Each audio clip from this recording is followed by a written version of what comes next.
I know you're excited. I talked to Reverend John Robertson, the new minister at the Greater Cleve CME Church. Watkins Stevens Skyview Convalescent Nursing Home is located at 2200 Coltrane Road here in Oklahoma City, Oklahoma. Now, those of you that have relatives that you would like to put in a home because you can't take care of them, put them in a home where you know they will be taken care of. Why don't you call Mrs. Lynch, the administrator, at 427-1322. Here's Shelley, and I'm so happy that Shelley is back today. Shelley, welcome. I'm glad to be back. The NACP Emancipation Proclamation Tea will be held Sunday, January the 4th, 1987, from 4 to 6 p.m. Everyone is invited. Special entertainment by the NACP Youth Council members. It will be held at the NACP Youth Council building. The address is 2609 North Martin Luther King. Well, thank you, Shelley. And speaking of something that's real exciting, Shelley, what are we going to be doing during Black Heritage Week on the Clara Luper radio show? Announcing the Clara Luper annual Read a Book contest. Oh, great! Read a book contest. I'm going to give some prizes this year. Those of you that are in elementary school, I want you to write down what I want you to do. I want you to go to Ralph Ellison's library and check out some book and read it during Black Heritage Week. Sure, I would like for you to read about the black people, but I would also like for you to read about white people, because black history and white history are all wrapped up together. Now remember, when you read, be sure and read. Don't try to fool me. Go to the library. Tell the librarians that you are part of the Clara Luper's annual Read a Book contest. Okay? Read a book contest. I want you to read. If you're in the first grade, I want you to read books on your level. I want you to read. And let me know. Now, the one that reads the largest number of books, I've got a prize for you. I want the adults to read. During the month of January and February, I want you to read. We will be celebrating the birthday of Dr. Martin Luther King, and I would certainly want you to read. Because if we read, no one can stop us. We've got to read. And this is a fact. Dr. A.L. Dow would like to join us in saying, let's read a book. Dr. A.L. Dow is located in 900 block on Northeast 8th Street. His telephone number is 427-5271, and Dr. Dow joins us in our annual Read a Book contest. We've got to read. Berta Brothers at 412 South Harvey Street here in Oklahoma City and say, let's get busy. Let's read a book. Let's read. And certainly we will read. And speaking of reading, for the last week, we have been talking about, for the last years, we've been talking about teachers should get a raise and what have you. But Dr. Stella showed us what should be done. Dr. Stella came to Oklahoma City to become the superintendent of one of the finest schools in America. And the Oklahoma City Board of Education gave him a raise, a $7,000 raise plus. I have on the telephone the board member from this district, Cecil L. Williams, known as a black businessman, but he's now the board member, and I want to hear from Cecil. Cecil? Yes. How are you today? Oh, well, thank you, and a happy New Year's to you and your lovely family. Cecil, I have not talked to you since you've been on the Board of Education, but today circumstances and conditions have brought us together. I want to know, why was it that you... Cecil? Yes. I want to know, why was it that you voted against the superintendent of schools getting a raise? Well, the economy is down, and the teacher didn't get no 11% raise. Oh, he got an 11% raise? Yeah. Now, wait, let me talk about that raise. Does that raise mean that he got $7,000? Did he get any other fringe benefits with that? Fringe benefits is equivalent to about $21,000. Oh, Cecil, now, I'm not hearing you right. Now, this morning, I woke up to the tune of President Reagan's over $1 trillion budget, and you're telling me that he got more than a $7,000 raise? Oh, yeah. That was another $7,000 for annuity, and another $7,000 or $8,000 for insurance. And they tried to put another one on 31. I think it was about 3,100 for insurance benefits. And you voted against that kind of raise. Oh yes, I had no choice. Matter of principle with me. Most people in my district earn somewhere in the neighborhood $10,000 to $14,000, and they have to pay for their kids' benefits and everything. That money, they give house notes, car notes, and everything they have to buy. In my district,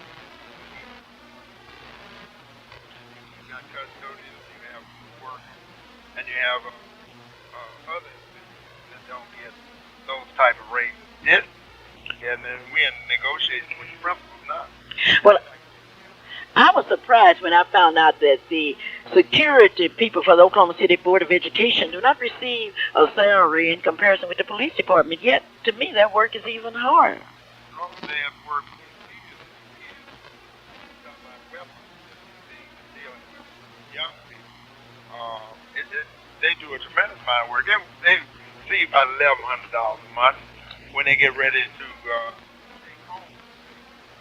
Maybe $750 a month. So they're not taking all that money home. And not all. They have to work two jobs. Most of county police work two jobs. And some people didn't want to work that, and I got it where they can't work a second job. Is it true, Cecil, that there are many schools in the Oklahoma City district, that don't have toilet paper and they are ill-equipped? Well, that's true. Some of the schools, toilet tissue and soap, and where the kids can't wash their hands. One of the things I think is the fact that individual kids, he may go out and get $70,000. My position is that he's already gone, as far as I'm concerned, because you can anybody work for $78,000, especially when you have in the neighborhood of about 5,300 people, and he got lots of staff working for him. What I'm saying is he don't do all like Oklahoma City.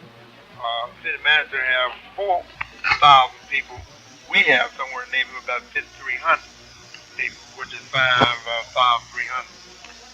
So he got a lot of staff that do a lot of work, and it's going to be interesting to see if they're willing to give staff, teachers. There's a lot of individuals in there, custodians, food workers, and individuals who cut the lawn, and they don't get that type of money. And we just, and they said that what was happening to him when he worked with individuals, his peer group, he was fired because he wasn't money to shame himself. My position is he come from West Virginia here, only 10,000 people. Now he's dealing with 40,000, and we don't have, with the oil industry falling back, and with trying to get rid of unions, and we're in terrible sitting in the farmers, foreclosure on everybody. We shouldn't temper our special leadership should have said no, because I just got a he got a $6,000 raise this year. He got a $6,000 raise before that. That's right. Before I got it, and you can see it, the board, one board member didn't vote for him. And that was Cecil L. Williams. Well, Cecil, the step one for Oklahoma City teachers is with a bachelor's degree starts with $16,300, and with a master's degree they start at $17,275. And with a doctor's degree in Oklahoma City, if you start out, you're only at $18,000, and the highest you can go is $26,750. With a master's degree, $25,750. Cecil, I want you back on with me next Saturday, because I want to hear, and I'm sure that the public wants to know, the public really is anxious to know exactly what's happening. Now, so many people say, Clara, you're talking about your superintendent. I sure am, because when I got my raise this year, it was $4.62 per pay period on my check. And if he got a raise, I think all of the teachers should have gotten a better raise. And since I've got to go now, I'll see you tomorrow at the Emancipation Proclamation Tea. And congratulations for being re-elected as a state president of NACP. Okay, bye-bye. Yes, I really feel like that. I would like to get a raise too. $4 and some cents was my raise. And those teachers out there that are listening, they know they didn't get over $4 or $5 raise anyway. This is a Clara Luper radio show, and Marilyn would like to take this opportunity to tell you that she is your Allstate insurance agent. And you may call Marilyn by calling what, Shelley? 751-8435 at the office and 842-5232 at home. I want you to read the Ebony Tribune, Building a Legacy of Pride and Achievement. It's free. Pick it up and look forward to the day that we will pay for it. I would like to announce the winner of the Clara Luper East Side Christmas Outside Decoration Contest. It goes to Mr. and Mrs. Carl Carter. Mr. and Mrs. Carl Carter, who lives in the 900 block on Northeast 68th Street, has won it.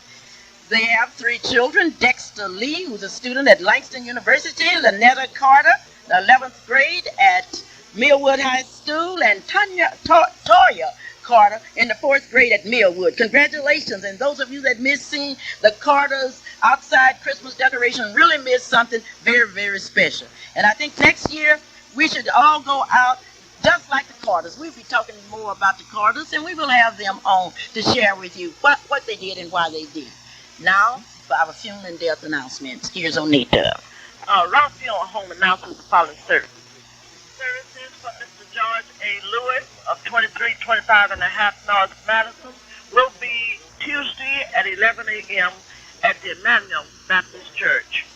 Funeral service for Miss Costa E. Fuller, 108, will be Wednesday at 11 Rock Funeral Home announces the services of Mr. Herbert Smith, 1802 North Nebraska, will be Thursday at 11 a.m. in the chapel of the Rock Funeral Home. Funeral service for Mr. Clarence Raven of 2725 Northeast 16th is pending with the Rock Funeral Home. Pepper Funeral Home announces the services of Mrs. Leanna Onwine, 221 Northwest 91st, will be Monday at 1 p.m. at the Sunny Lane Baptist Church. We would like to say to the families tonight, as we extend to you our deepest sympathy, be not dismayed, whatever betide. God will take care of you. And back to Clara. Well, thank you, Onita, and I would like to tell you that Mr. Lewis, a well-known usher, at Emmanuel Baptist Church, and his wife, the lovely Mrs. Sneaky Lewis. Clara Luper reporting. Do you want to see Brother President, the story of Dr. Martin Luther King Jr.? That's a 2-hour movie starring Ron Moore as Dr. Martin Luther King Jr. and Arnett Gaines as Reverend Ralph Abernathy. This will be shown at John Marshall High School on January the 8th, 1987 at 7:30 p.m. You may purchase your tickets at John Marshall High School, or you may call Mr. Richard Garrett or some of the students in the history department at John Marshall High School. Brother President will be shown in Midland, Texas on January the 17th. The first show will start at 4, the next one at 6, and the next one at 8 in Midland, Texas. There will be representatives there from the Odessa, Texas school system. Brother President will be shown in Idabel, Oklahoma on January the 18th. You, the public in that area, you are certainly invited. On January the 19th, the date that we will be celebrating the birthday of Dr. Martin Luther King, the movie, Brother President, will be shown in Texarkana, Texas at the Federal Penitentiary there. Now, I'm sorry, those of you that are not in the penitentiary in Texarkana, you will have to pass security before you can see it. And certainly we are very grateful. Those of you that would like more information about Brother President, you may call 424-3949. It's time now to talk about Soul Bazaar 87. Soul Bazaar 87 will be held at the Economy Bingo House on April 3rd, 4th, and 5th. If you want to exhibit, be sure and call us. If you want to participate in the Miss Soul Bazaar contest, the baby contest, if you want to be part of the talent, part of the gospel explosion, whatever you want to do, call us and let us know. The Economy Bingo House is located at 3613 North Everett Street here in Oklahoma City, and it's open every day except Sunday. You may play at 7:30 p.m. and the Economy Bingo House has all kinds of prizes and things that are available for you. During the Martin Luther King celebration, I want you to do something very special for me. Suppose that you could write Dr. Martin Luther King a letter. In this letter, you would tell him about the progress, or maybe we'll move backward since his death in 1968. Why don't you write a letter, mail it to me, Clara Luper, Post Office Box 11106, Oklahoma City, Oklahoma 73111. I would like to read your letters on radio. At Millwood High School, and Toya Carter in the fourth grade at Millwood. Congratulations, and those of you that missed seeing the Carters outside Christmas decoration really missed something very, very special. And I think next year we should all go out just like the Carters. We'll be talking more about the Carters, and we will have them on to share with you what they did and why they did. Now, for our funeral and death announcements, here's Onita. Raphael home announcements for Father's service. Services for Mr. George A. Lewis of 2325 and a half North Madison will be Tuesday at 11 a.m.